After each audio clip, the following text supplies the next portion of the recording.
We can start now. We will call this the Stanislaus Regional Transit Authority meeting for Board of Directors to order. Roll call, please. Chair Carr, Here. Vice Chair Wakey, Director Condit, Director Morrow, Here. Director Wright, Director Wilson, Here. Director Withrow, Director Chiazza. Here. Mr. Chair, you have quorum. Thank you very much. Public comments. Let's all rise for the Pledge of Allegiance.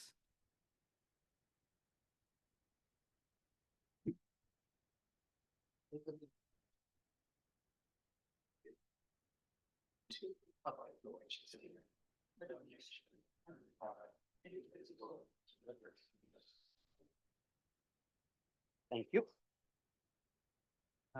Members of the public may address the board on any item not on the agenda. Comments shall be limited to 3 minutes unless the chair of the board sets a different time limit. The board cannot take action on matters not on the agenda unless the action is authorized by section 54954.2 of the government code.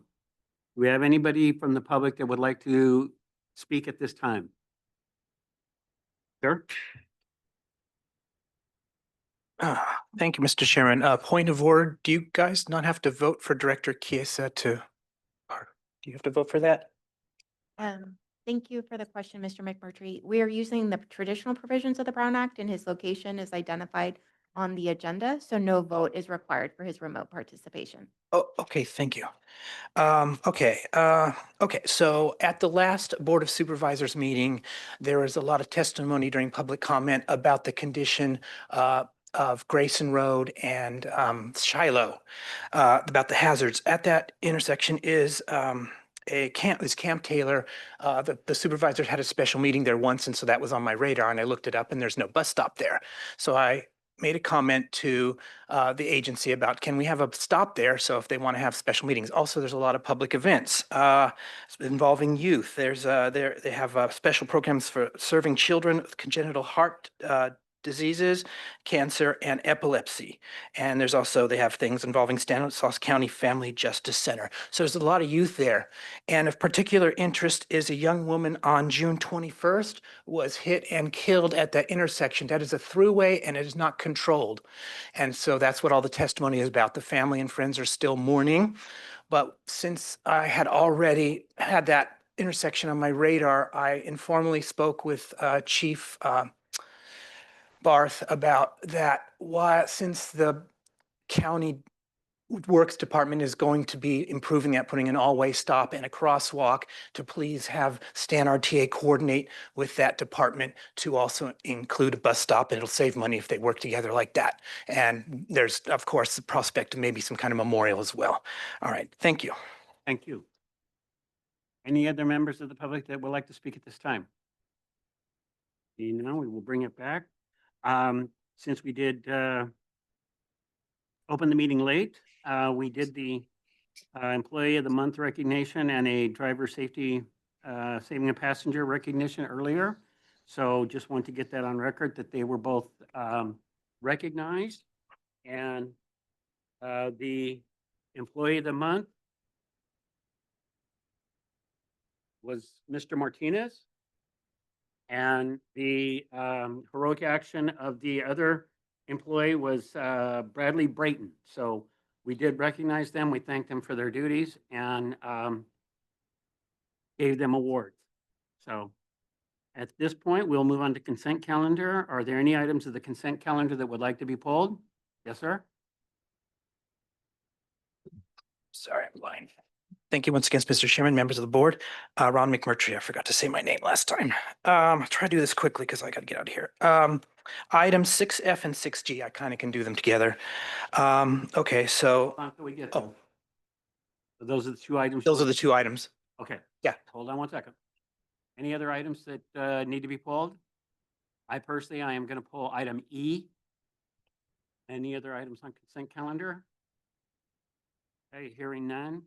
I will accept a motion at this time to approve consent calendars items A, B, C, D, and H. All those in favor say aye. Aye. Any opposed? You gotta do a roll call vote. So remote. Okay, we'll do a roll call vote, please. Thank you, Vito. Chair Carr, Here, yes. Vice Chair Ricky, Director Morrow, Aye. Director Wright, Aye. Director Wilson, Aye. Director Chiaza. Aye. Okay, thank you. Motion passes. We'll start with consent item E. This is the approving the travel, training, and expense policy. After reviewing this, I wanted to get some input from the board, and my suggestion is to direct staff to add for airline travel that not only do we approve economy, but approve economy refundable, because a large number of the times that the travel arrangements are made well in advance. And for me, the small price difference between economy and economy refundable is basically you're buying insurance. And if from the time that you make the reservation to when the travel begins, if you are unable to make that airline travel with the refundable, the organization is allowed to get their money back completely. But even with the expense, it's normally very minimal, usually less than $50. For me, that is a very affordable insurance policy for the organization, so that if anything should happen, they do get completely refunded. So at this point, that would be my suggestion to direct staff to input that. But I would also like to get input from the policy board, what they would think of that idea. Steve? Okay. Yes, Mr. Chairman. Yeah, I'll go along with that because again, it's worthwhile insurance and it prevents the board or the agency from having to eat the tab for an unused ticket. So I would support that change. I would support as well. Other entities have done the same. Any other questions or comments? David? Yeah, if somebody wanted to go first class, did they just pay the difference? If somebody wanted to fly first class, yes, they would pay the difference from the refundable economy to what the price of first class would be. And I believe that is already spelled out in the policy? Yes? Okay. Any other comments? Okay. At this time, I will open it up for public comment. Do we have anybody from the public that would like to comment on that item? Okay, hearing none. Vito, do you have any comments on that? I'm okay with it. Thank you very much. Then at this point, I will make a motion to direct staff to add that verbiage to the policy manual so that it is available to all employees and policy board members. All those in favor say aye. Aye. Oh, wait, we have to do a roll call vote because Vito is remote. Thanks, Vito. Chair Carr, Yes. Vice Chair Ricky, Director Morrow, Aye. Director Wright, Aye. Director Wilson, Aye. Director Chiaza. Aye. The motion passes. Thank you very much. Item F, motion to adopt resolution 2025-215, approving an agreement with GRT Concrete for an not to exceed amount of $307,447, and authorizing the CEO to execute the same. Mr. Ron. Thank you, Mr. Chairman. Today is my pleasure to eat crow. About a year ago, I wish you were here, but transit analyst Musso made a presentation about the new ADA compliant bus stop design. And I had a concern that if it was required for all stops, that stops where you really couldn't fitted in there, that those are still needed for some people. And he said, no, we're going to fit it. And we're talking about Boulder Avenue at Hatch. And I am pleased to say that they are starting on it. That's what that item is for building up that stop. And I saw the design, and I'm really pleased to see that, yes, we are fitting that in there. And that will be a great benefit for the community of Shackelford and Park Lawn, who have trouble whenever they want to go westbound. They have to walk a long way from the Crow's Landing stop to get there. Also, a heads up for Director Chiesa, this is going to be on my list of stops. I will be intersections, excuse me, that I will be adding to a small report to the Board of Supervisors that they should look at since the attention about the Grayson and Shiloh intersection. This is another one that's pretty high priority in my opinion. Maybe it's in the works, I don't know. That's in District 5. That's it, thank you. Thank Oh, you I'm very sorry, much. yeah, that's it for F. Do we have any other questions or comments from Policy Board on item F? Peter, do you have any questions or comments for item F? No? Okay. All right. Do we have any other questions or comments from the public on this item? Okay, hearing none, I will make a motion to adopt Resolution 2025-215, approving an agreement with GRT Concrete for a not-to-exceed amount, $307,447, and authorizing the CEO to execute the same. Motion to approve item F. Okay, second. All those, roll call vote, please. Vice Chair Carr. I'm Aye. sorry, Chair Carr. Aye. Vice Chair Ricky. Director Morrow. Aye. Director Wright. Aye. Director Wilson. Aye. Director Chiesa. Aye. The motion passes. Thank you very much. Item G, motion to adopt Resolution 2025-216, approving an agreement with Avail Technologies Incorporated for a not-to-exceed amount of $669,619.13 and authorizing the CEO to execute the same. Mr. Ron. Thank you, Mr. Chairman, once again. I don't know if mine is a question or a suggestion, but since I have been kind of educating myself about procurement, the Art of Procurement podcast actually dropped a new episode today. But my concern is these procurements, there's always a contingency, 10%, because we can never be 100% sure of costs. Unfortunately, vendors take advantage of this. And so I would like to request, if it's not already happening, that the analysts and the staff analyze in what way is the contingency being used. Do they fit the original budget? How far into the contingency do they go?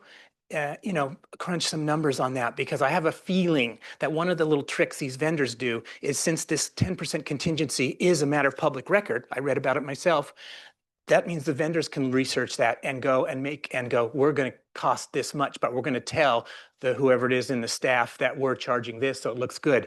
The comparison, I think it was with Marin County, made the numbers look really good, and it made me kind of raise a red flag, like they're too good. And so another suggestion, if this is not already happening, is please, when we compare to other counties or other regions using the same service, not only look at what their actual costs were, but find out what their bid was to see how far they went over, so we can see, hey, does this particular vendor have a tendency to really push the limits of the contingency? Thank you.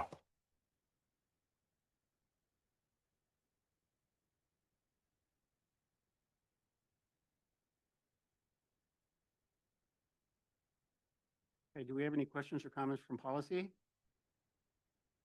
Hearing none. Vito, do you have any questions or comments on this item? None, Mr. Chair. Thank you very much. At this time, I'll open it up for public comment. Do we have anybody from the public that would like to speak on this item?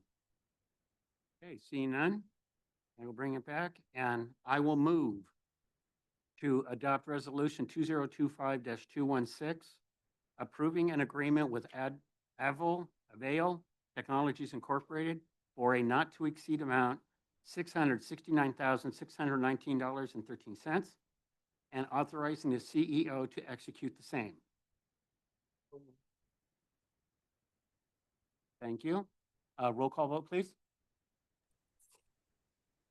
Chair Carr. Aye. Vice Chair Ricky. Director Morrow, Aye. Director Wright, Aye. Director Wilson, Aye. Director Piazza.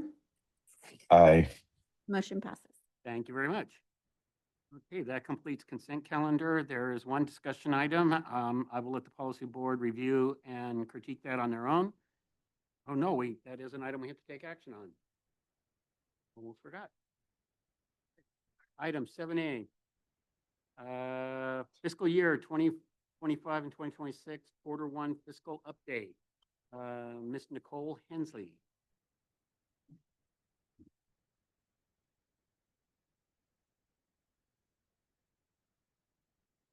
Good afternoon, Chair Carr and directors of the board. Today, I'm presenting StanRTA's fiscal year 25-26 quarter one fiscal update.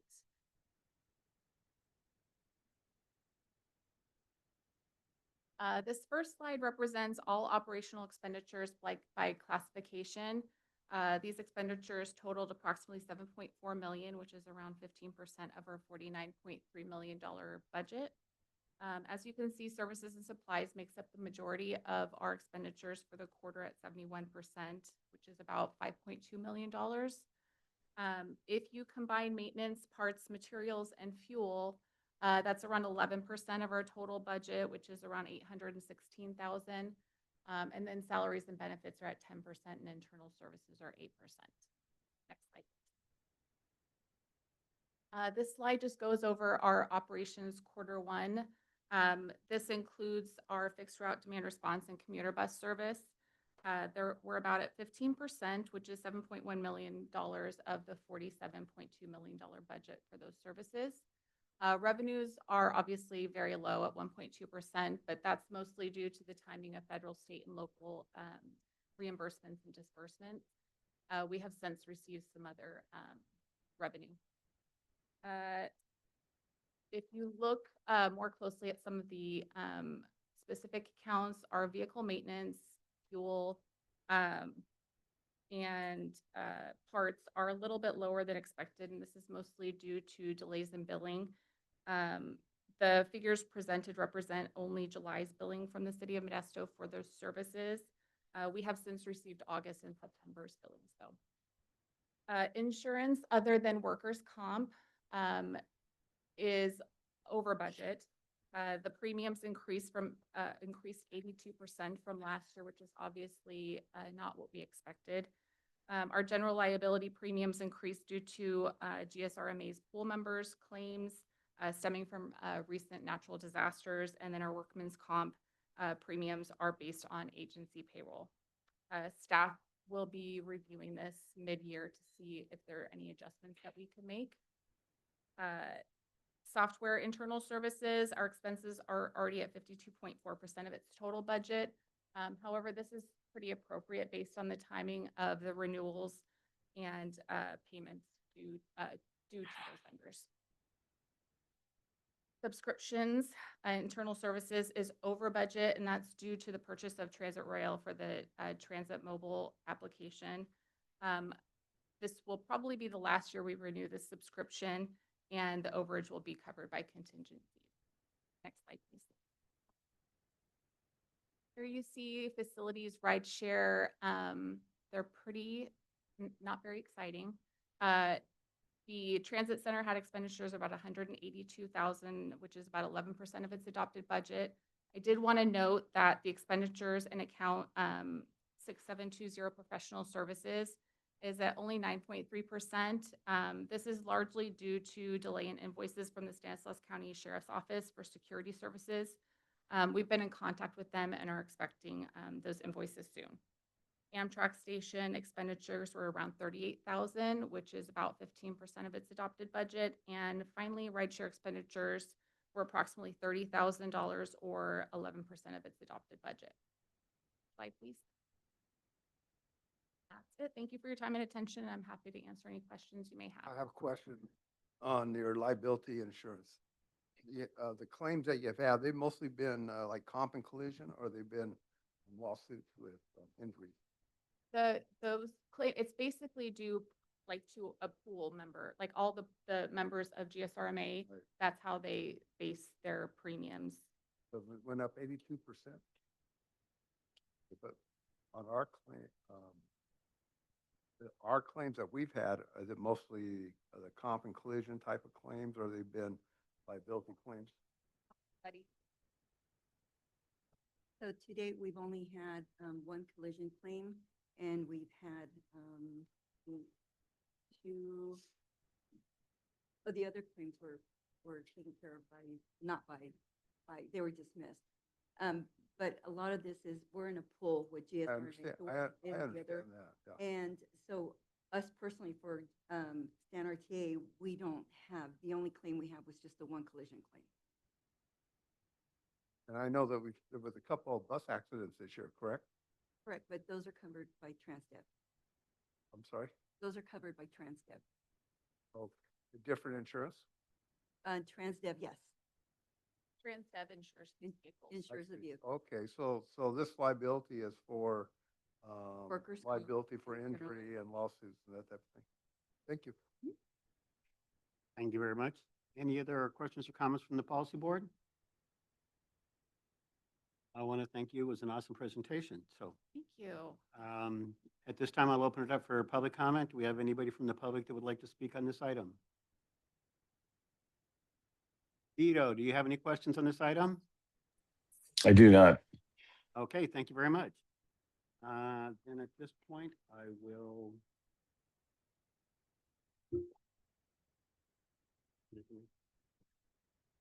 We don't need to take any further. What's a discussion? Item? No act. Okay, thank you very much. Item 8, information items. These are, I will let the policy board review those at their leisure. And that takes us to our CEO report. Thank you, Chair. Just 4 items I wanted to mention. I don't have a presentation today, so forgive me for that. But 4 items. One, the short-range transit plan has begun. The board approved that a couple months ago. The outreach by the consultants that are doing the plan will be starting here in the next couple of weeks. So they'll be doing a lot of public outreach to get a sense of what the riders think of the system. So I'll be getting you a list of all the events that will be happening so that you're aware. And if you'd like to attend, of course, that's okay. But this is just the start of the process and to get a sense of how we can move forward with a short-range plan. Second, the SEAC meeting, the StanRTA Equity and Accessibility Committee will be meeting on November 13th. They will be talking about the Title VI plan and talking to the consultants doing the SRTB, the short-range plan as well. Thirdly, on Thanksgiving Day, StanRTA has traditionally provided transportation to the Thanksgiving dinner event that's held at the Modesto Center Plaza. We will continue to provide that transportation via demand response services for folks in Modesto. So we'll be getting that marketing out to folks in Modesto that are looking to attend that event at the Modesto Center Plaza. And lastly, last week I was at the CalAct conference, which was great. Something that I wanted to mention, I learned a lot, which is obviously great. That's why we go. But as I was talking to different transit providers in the state, they know about StanRTA and they know about the success we've had here and how the consolidation has been a great success. And so you may not know it, but we're noticed in the state. We're noticed as a success, and we're noticed that we're doing great things here. We're seen for more ridership. We're seen for bringing all the communities together in the county. And so I just want to make you aware, if you weren't already aware, that we're doing great things, and definitely want to, it's a hats off to the staff, to all of the staff at StanRTA that are here and online and wherever, and to all the drivers and mechanics and everybody that makes this a success. So I just wanted to make everyone aware that we're doing great things. So keep it up. That's all I have. Thank you, sir. Thank you. I also want to echo the acknowledgement to the entire organization. It's the hard work and dedication from the employees, the staff, as well as you, Adam, that make this organization as successful as it is. And we can provide direction, but it's those individuals that are actually doing the day-to-day work that make this organization as great as it is. So thank you very much. Okay, and we'll move on to directors' reports. Do we have any directors that would like to? Yes, Steve. Okay, thank you, Mr. Chairman. I just wanted to point out that 2 weeks ago, we had a rough week in terms of scheduling and call-offs. And on 2 days, I actually had to come up with alternate travel plans and alternate routes in order to make my obligations. And that really hasn't happened for a long time. So I just wanted to know, did we ever get any feedback from Transdev on what exactly happened that week? Because we had a couple of real bad days, and that was 2 weeks ago. Thank you. Thank you. Any other director's reports? Yes. Okay. I just also want to echo, thanking April, the marketing team for coming out to some of the MJC events. So the Touch a Truck event, our back to school events, and having StanRTA represented as well. And StanRTA has been very responsive to some of the needs that have come up from MJC, and concerns have been addressed very quickly. So we appreciate that as well. Thank you very much. Yeah, Chris. Can you turn on your mic, Chris? There we go. Sorry, Vito. No problem. I again want to ask the RTA to consider limiting our connections to StanCog. Anything that we can do to reduce our connections, I think, would be helpful to the organization. This is a high-performing organization, and we don't want this organization to be connected to what's been going on over there. And so I think that we should look at the things that we're doing that are directly connected to StanCog and trying to sever those connections if we can, so that we can keep our high performance going. Thank you very much.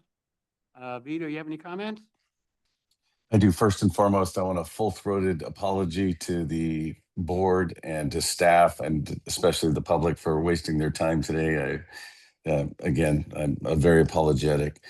And to member Chris Ricky's comments regarding StanCog, I just want to point out that StanCog is on a path to recovery. I don't know, again, I served on both boards, and I think they function well. And we need to have a more, better dialogue about what it is we're trying to accomplish, if you even have that discussion.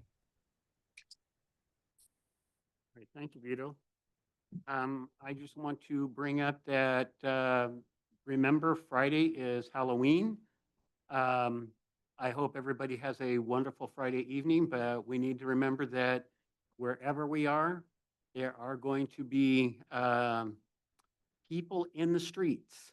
So a lot of them are the young kids. So I just want to throw out that we all need to be cautious, drive a little slower, make sure that we're looking ahead of us so that we don't have any